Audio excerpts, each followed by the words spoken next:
voilà Salam Sénégal 8h05 yegg si nañ ci waxtu wi noo jëlale suñu gan le grand entretien Ramatoulaye Sarr ginnaaw ba mu la nuyu ma bàyyi la gan gi. fay naa la bu baax Arona nuyu également auditeur rajo Sénégal 92.5 gan bi nag waxtu gi lañ koy dalal gan gi tey jii ñuy dalal monsieur Kalidou Niass moom nag ancien député la nekkoon également maire bu commune bu Wakhinane Nimzatt Guédiawaye c'est bien ça alors ex-membre du bureau de l'Assemblée nationale secrétaire élu. honorable ñu ngi lay ziar dalal la ci Salam Sénégal. maa ngi leen di delloo ziar Ramatoulaye. maa ngi lay nuyu di nuyu Arona. à travers yéen maa ngi nuyu RTS ñu fi liggéey yëpp directeurs yi techniciens yi di nuyu aussi seen auditeurs ak sénégalais yi nga xam ne ñu ngi ñuy déglu.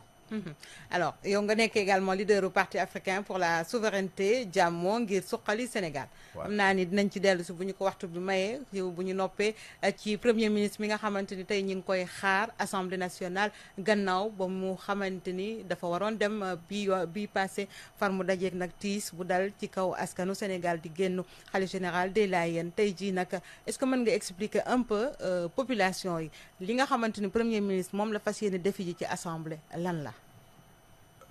Tout d'abord ma bëggoon yëkkati sama kàddu pour jaale communauté Layène bi aux communauté religieuse du Sénégal ñu ngi leen di jaale xalif bi nga xam ne moom moo wàññeeku di ñaan yàlla nañu yàlla daal ci barkeem. amiin. question bi nga ma laaj nag dafa nekk ay coppite yoo xam ne depuis constitution bi 2001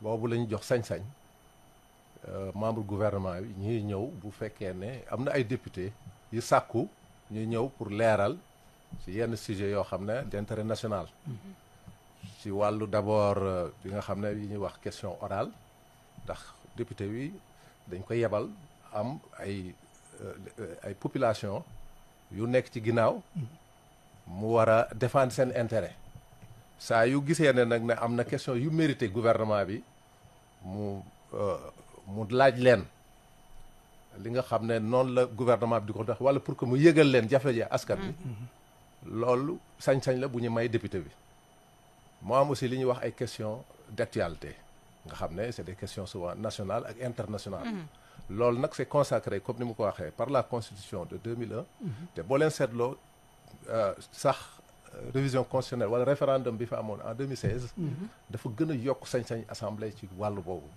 pour que assemblée jouer son rôle mu nekk espace boo xam ne de dialogue démocratique puisque nag le débat démocratique bi nga xam ne moom mooy jëriñ réew mi te moo am aussi jeexal ci c'est à l'intérieur des institutions c'est à l'intérieur de l'Assemblée nationale donc lii ma koy rafetlu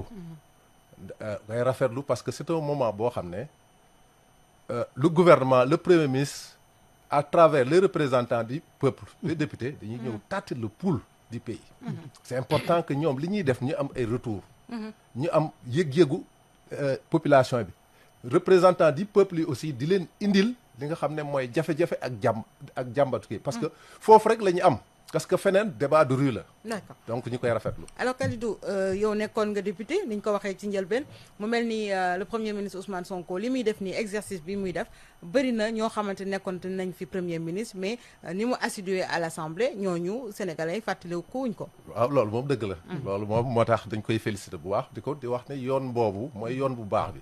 parce que nag boo jiitee réew je pense que boo amee occasion yi mel nii di janoog représentation. populaire occasion la bu mag boo xam ne kilifa yi dañ ko war a saisir pour wax ak askan bi mais surtout aussi ak kuje gi puisque ñi nga xam ne yéen a bokk parti bés bu nekk yéen a ngi wax ak ñoom mais ñi nga xam ne kuje gi la donte dañoo néew seen jafe-jafe ak seen jàmbat buñ ko indee fi ñu ko war a indi yow mañ la occasion boo xam ne daanaka presque dañ la may yow ngay promouvoir yow li ngay liggéey loo xam ne da ngay dem ci ay agence ñu la koy defal di siiwal yow sa liggéey am nga occasion boo xam ne bu solennel boo xam ne da ngay taxaw janoo ak représentant du peuple janoo ak léegi sax avec les moyens modernes nga xam ne bon y a les retransmissions télé am na aussi réseaux sociaux ngay janoo population bi day wax fi nga toll loolu je pense que moom dañ koy féliciter parce que assiduité bi effectivement am na te il faut espérer que aussi mu continuer ñu ngi ko ci encouragé bu mais baax. yaa ngi wax ci opposition bi naan bu fekkee da nga nekk foofu da nga leen war a may ñoom tamit mais opposition bu fekkee nag ñoom penc ndaw réew mi niñ ko waxee dañ leen fa yabal ñoom pour ñu teewal askan wi ba pare ñu bëgg boycotter ay séances yu mel nii est-ce que tamit taxawaay boobu la ñuy xaar ci ñoom. opposition bi man d'accorduma ci boycott du ma wax ne nag li ñu laaj c'est pas légitime puisque xam nga ko xam nag assemblée galgaleeg ak souvent Di jàkk. li ñuy wax obstruction yooyu mooy charme assemblée parce que yow dafa da nga nekk opposant ci benn régime boo xam ne forcément bokku leen ay xalaat mais régime bi dafa newoon day soppi affaire yi ay galgal yooyu dootu amati. mais Galgal politique bi lañ ñàkk nekk nag ci aussi mooy xorom bi sax d'ailleurs mooy xorom bi léeg-léeg da ñun boobu on avait une majorité aussi éclatante que ñii li ñuy am en 2001 mais boobu da nga gis benn rek opposant Pape Babacar yàlla na ko yàlla xare àjjana ou bien maître Babou mais dinañu tey suba ba ngoon def obstruction pour que ñu bañ ñu avancer mais loolu nag bu mu la yóbbee yow ba nga xam ne doole bi nga am ngay imposer loo xam ne à la limite après da ngay yàqal sa bopp d'accord naa ne ñoom bu ñu amee ay jàmbat nañ leen jox plus de place ñële il ne faut pas que aussi seen majorité absolue bi mu dévier leen. mais ñooñu 10 dañu amoon jox nañ leen ñaari tamit. ñaari lan. ñaari question yi nga xamante ni ñoom bu fekkee opposition majorité bi ñoom ñoo ko yor. Oui. 10 yi question yi ñoom ñu jox leen ci 2.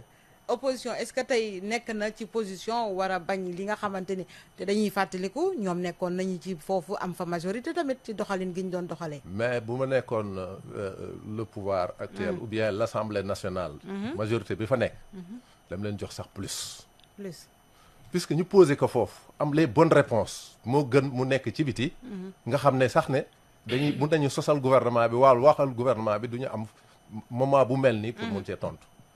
boo demee ci ay pays yi nga xam ne ñun moom sur le plan démocratique moo day mais boo demee ces questions là mais liñ ciy jox opposition bi moo ëpp sax liñ ciy jox pouvoir parce que am na yenn questions yoo xam ne opposition bi wax ko foofu nga tontu moo ëpp solo fuuf yow yi nga xam ne yow ci partisan débat partisan mënut a ñàkk à l'Assemblée bien sûr mais nag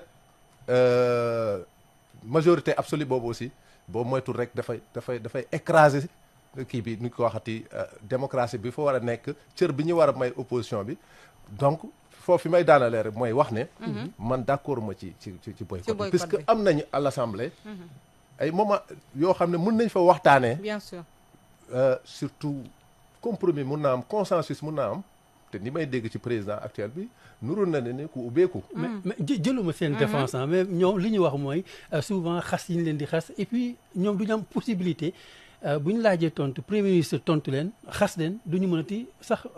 dellu si wa répondre voilà. waaw mais xam nga à l'Assemblée tout est régi. c'est ça moo tax ma ñëw nii. gis nga député bi moom. waaw à chaque fois lii mooy son livre de chevet. le règlement waaw buy jël kàddu. waaw dafa il faut que mu invoquer article bi nga xam ne moo ko may sañ-sañ. liñ la may bu fekkee ne yow posé nga question ministre bi tontu ou premier ministre may nañ la bu fekkee ne moom li mu wax. yow am nga ci loo xam ne ni dafa dese leer ci yow mun nga def relance mais li la yoon mayul mooy.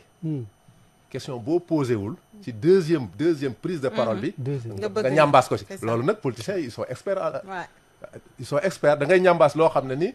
sa première prise de parole bi waxuloo ko woon mais président bi am na obligation pour parce que aussi débat dafay organiser wu parce que sinon aussi ça va dans tous les sens loolu baaxul sax ci compréhension nit ñi donc loolu laa wax ne réponse moom may nañ ko gouvernement bi nga xam ne moo nga posé mais yow relance am nga sañ-sañ kii leneen li di la yuuxoog yooyu il faut déplorer mais loolu quand même kuy def politique ça existe dans toutes les assemblées waaw kuy def politique moom mais ay xeex am na fu nekk am na Sénégal fii mais am na fu nekk ay gis nañ fi image yoo xam ne vidéo boo xam ne ñooy yat xaw ma lan la ñuy jël di karaate ci kaw foog nga ñeme ku jégi surtout que yaa nekk ci ku jégi foog nga ñeme ko ñu nekk aussi ñu nekk au pouvoir les députés yi nga xam ne dañu soutenir l'action gouvernementale nañu aussi am fitu des fois ñu dem laal fi muy mettee man je me rappelle en 2010 2011 bi ñu am émeute de l'électricité ak problème inondation mais ñun ñoo indi woon Omar Sarr ñun ñoo indi woon Samuel Sarr te jour boobu ba mu ñëwee tribune assemblée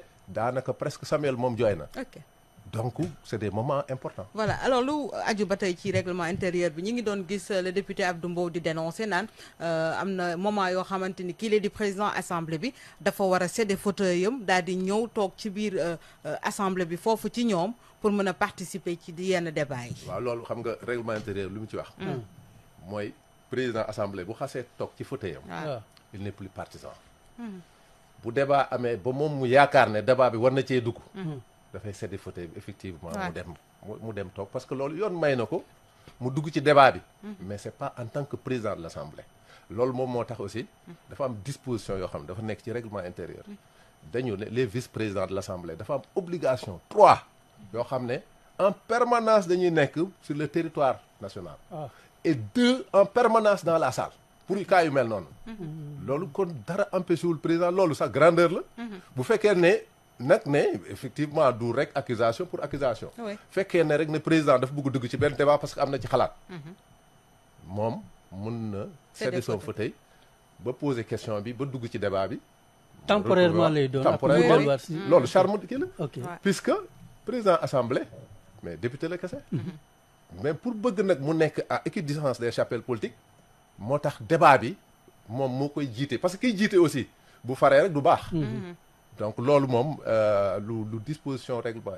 intérieur lu mu permettre na kenn ku nekk ci perchoir bi puisque c'est 8 vice-présidents ku nekk ci perchoir bi amul droit dugg ci kii bi ci débat en cours mun na nag des précisions par rapport parce que léeg-léeg aussi ñu wax yoo xam ne peut-être que bon assemblée war naa rectifier lu bokk la nu dugg ci débat bi alors Kalidou tey jii question d'actualité justement yi ñu mën a xaarandi premier ministre ci assemblée nationale yan nga yaakaar ni dina ci indi ay leeral bu baax a baax bu ñu jëlee également li nga xamante ni ci wàllu protection des enfants dina ci am solo ndax gis nañu temps yi maltraitance yi ñuy def yenn xale yi ba moom sax wax na ne dina indi ay réformes ci fànn googule waaw xam nga bi nga mujjee tudd rek boobu rek mérité woon na session boo xam ne kii bi séance bi yëpp ñu consacré ko puisque problème la boo xam ne boobu ba léegi mënuñoo gis solution malgré engagement du gouvernement yi fi jaar chef de gouvernement yi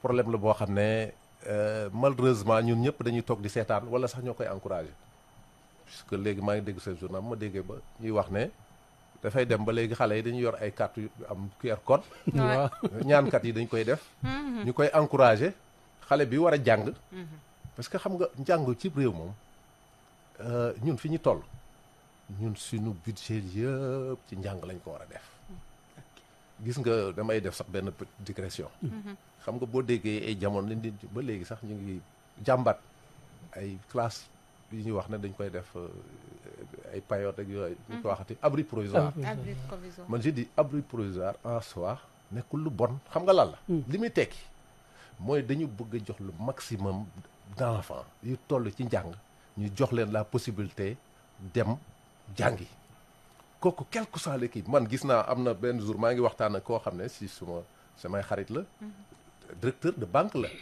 fi mu toll nii dafa am jamono boo xam ne moom papam dafa am dimanche boo xam ne papam dafa dem ñu ne ñu ngi construire abri provisoire ci biir classe ba ci biir école ba ñu ñibbi si kër gi di leen ree xale yooyu ñu doon def kii tey am na ñu ci tekki ba am ku ci nekk directeur de banque ak yeneen ba mais loolu abri provisoire boobu boo amul woon peut-être que année boobu du jàng mun na am retard mun na am du peut-être que après dafay retrouver dans la rue donc yooyu am na solo que premier ministre dafa am yoo xam ne sax sujet de consensus national la bien sûr gis nga premier ministre bu yooyu bu ñëwee ñun ñëpp lu ñu xam ak lu ñu mën war nañoo ko mën a jàppale pour que loolu ñu éradiquer ko.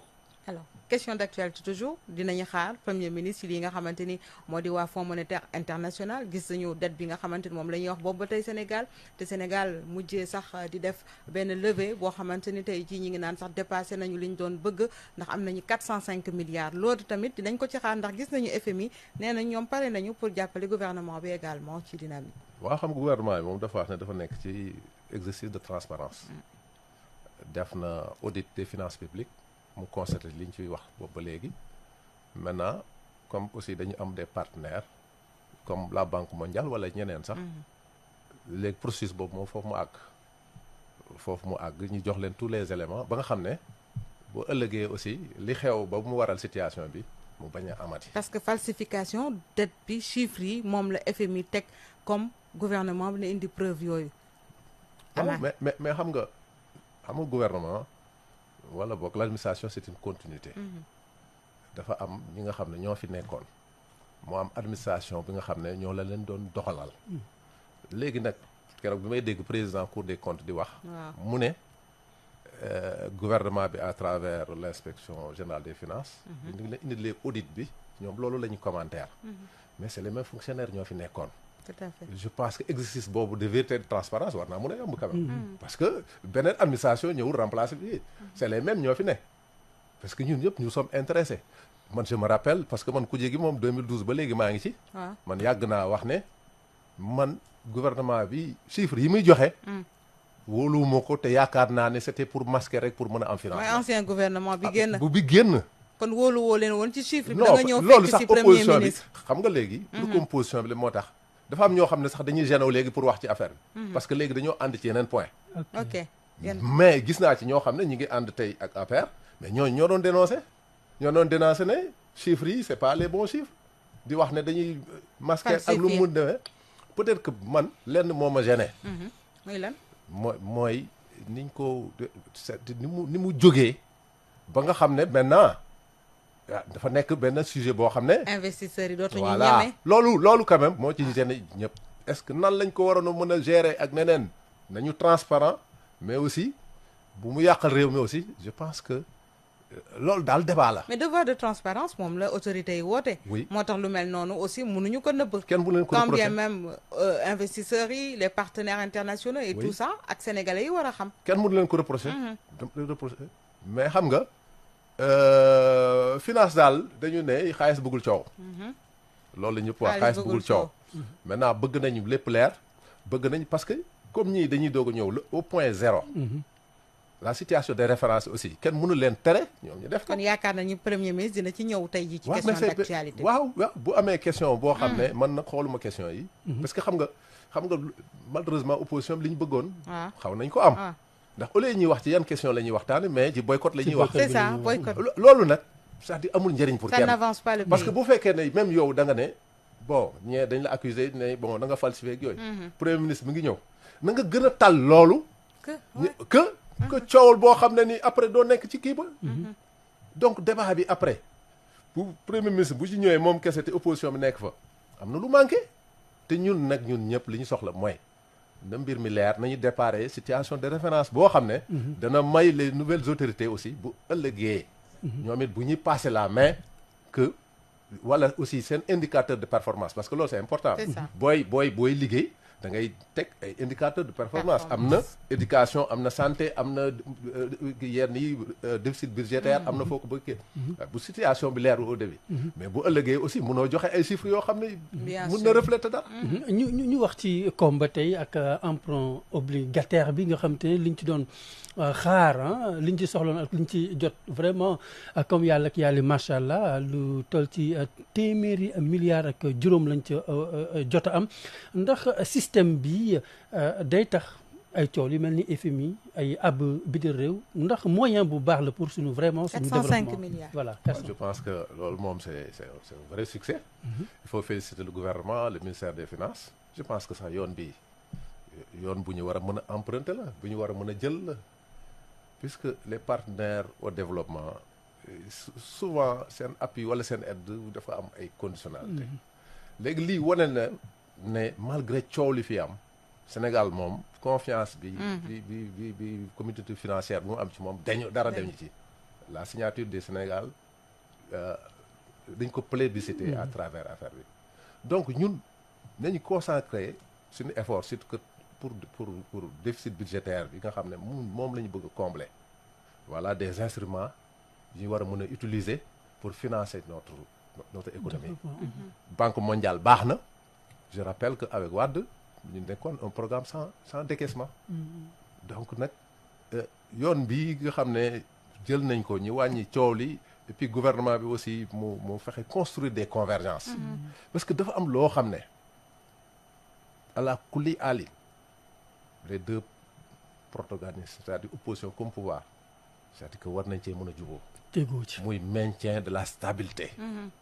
du pays ndax loolu moom mooy ñun fii valeur ajoutée bi boo demee yenn réew yi lu tax lii mënuñu ko def mais kenn wóoluwul réew yooyu parce que amul stabilité yi démocratie bi mooy loolu pendant que ñenn ñi ngi recopier ci ñun pour bëgg a mel ni ñun gis nga Gabon li fi xew ñi ngi bëgg a dugg dans maintenant ci ère démocratique que ñun pour ay querelle de bornes fontaines ñu bëgg a yàq li nga xam ne mooy réputation Sénégal mais heureusement que lii moom avec résultat yi wane na Sénégal mu ngi ci yoon bi nga xam ne waru kaa wàcc ci wàllu reddition des comptes également ñi ngi ci ba tey gis nañu ñi nga xamante ni convoqué nañ leen mais également ñu gis ay interdiction de sortie du territoire yu ñu notifié njëkkoon nañu wax Mansour tey ji ñu wax Racine Sy également est-ce que loolu dina participer également ci bonne démocratie bi ñu xamee réewum Sénégal. reddition des comptes ñun ñëpp ñoo ci d'accord même foog naa ne tey ñi séntu ne yat bi ci seen kaw la daal ñoom ñoo njëkk a wax ne pare nañ pour rendre compte maintenant nag aussi xam nga nous sommes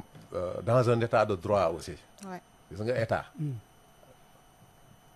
ni mu mën a yow sàmmoo ak yow pour que nga topp droit moom aussi noonu la war a mën a respecter les décisions de justice bu fekkee ne Mansour Faye wala ku muntu doon dafa amugul juge boo xam ne délivrer que nu loo xam ne interdiction de sortie du territoire wala yenn mécanisme ñu wax ay douane ak yooyu wax dëgg yàlla bàyyi ko mu tukki loolu moom droit am la nekkul lu mu war a quémander parce que xam nga li fi xewoon ba indi lii Ousmane Sonko barricade nañ ko ñëpp di ko dénoncer mais ñee di def li leen neex mais ñoom bu ñu fay aussi bu ñu fayu nañu jàpp ne reddition des comptes la ñuy wax nañu yem ci loolu mais fayonte bi amul njariñ. c'est la roue qui tourne quoi en fait. parce que mais loolu après kañ la ciy jógee. parce que après ku ñëw da ngay wut doole boo amee doole et après daf lay détourner de l'essentiel.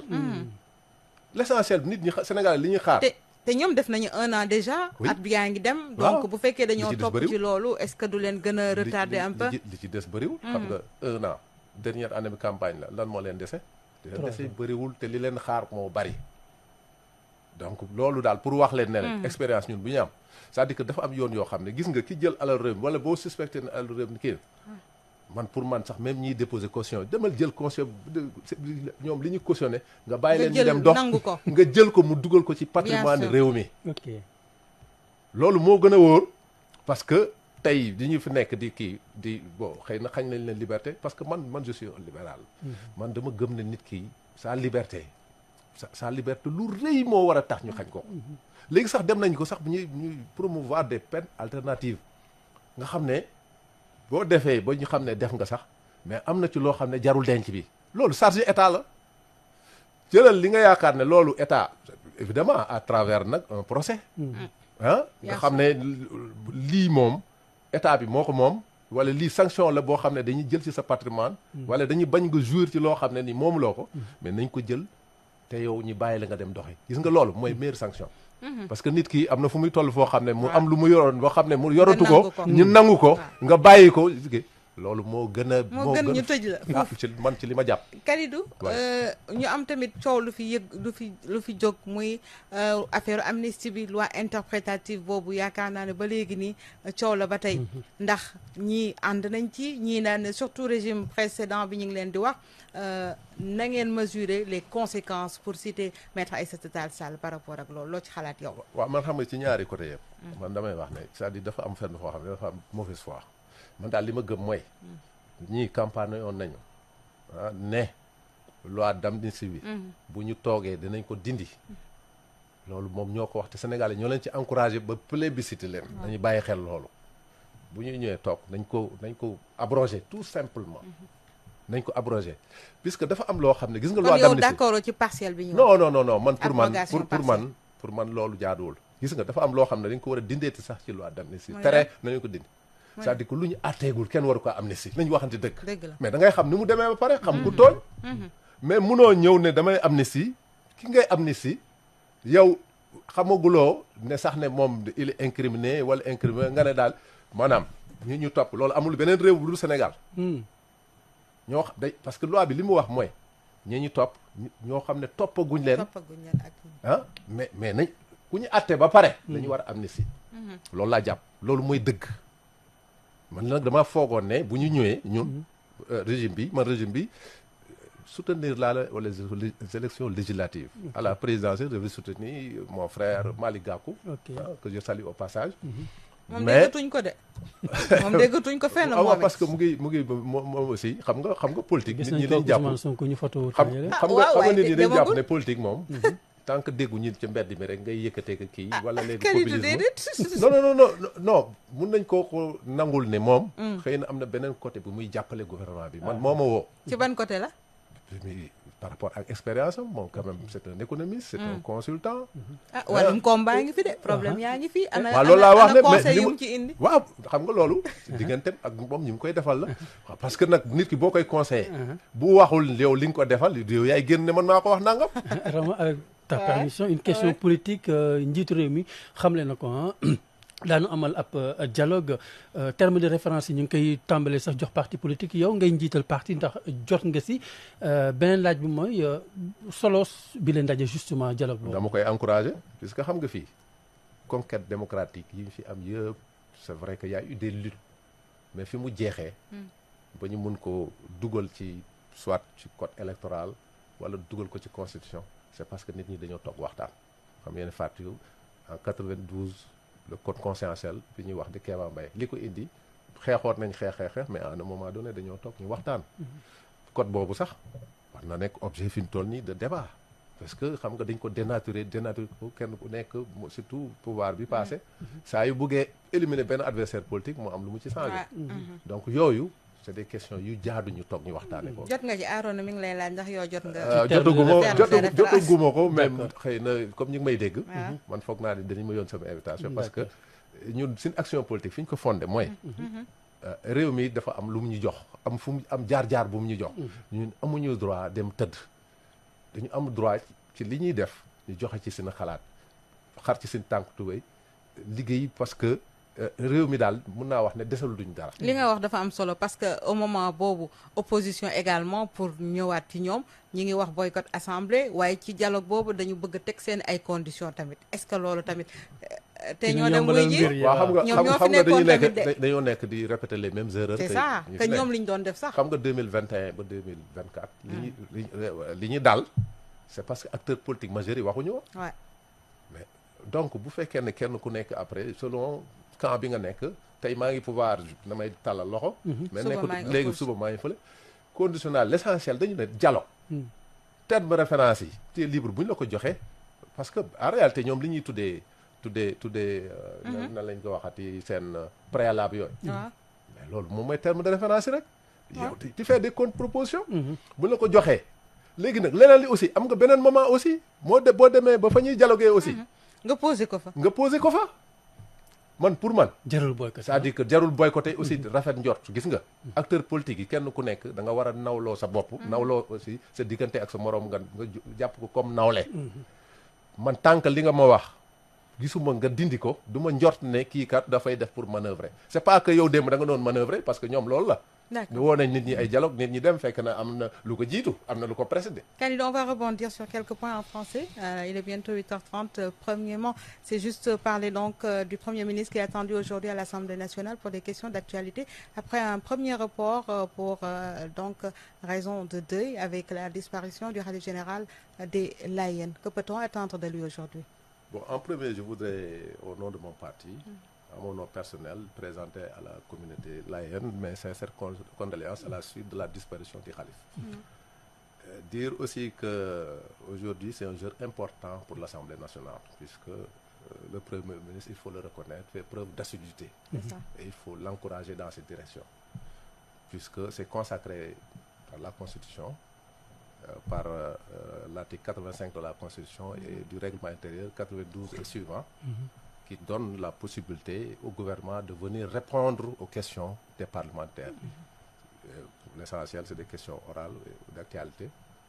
Donc c'est important que l'Assemblée puisse jouer son rôle de contrôle de l'action gouvernementale, parce que c'est important. C'est un moment aussi de communication pour l'exécutif, puisqu'il rencontre les parlementaires qui représentent, avant de parler de partis politiques, ils représentent les populations. Donc c'est important que les acteurs politiques, surtout ceux qui sont représentés à l'Assemblée, tiennent cette séance qui est une séance importante. Que dire de l'opposition qui, dans un premier temps, a boycotté avant qu'on ne reporte justement ce face-à-face du Premier ministre avec les députés? Oui, quels que soient les griefs, moi je pense qu'ils gagneraient quand même à être présents. Le boycott ne peut pas être une solution pour régler un problème. Je leur demande solennellement, peut-être que je suis petit pour leur demander ça, de reconsidérer leur position. De saisir cette opportunité de poser des questions, Oui. De croiser le fer, d'apporter aussi leur touche pour que l'Assemblée quand même puisse jouer son rôle. Comme je l'ai dit tantôt, de contrôle de l'action gouvernementale. L'Assemblée aussi a un autre rôle d'évaluation des politiques publiques. Ouais.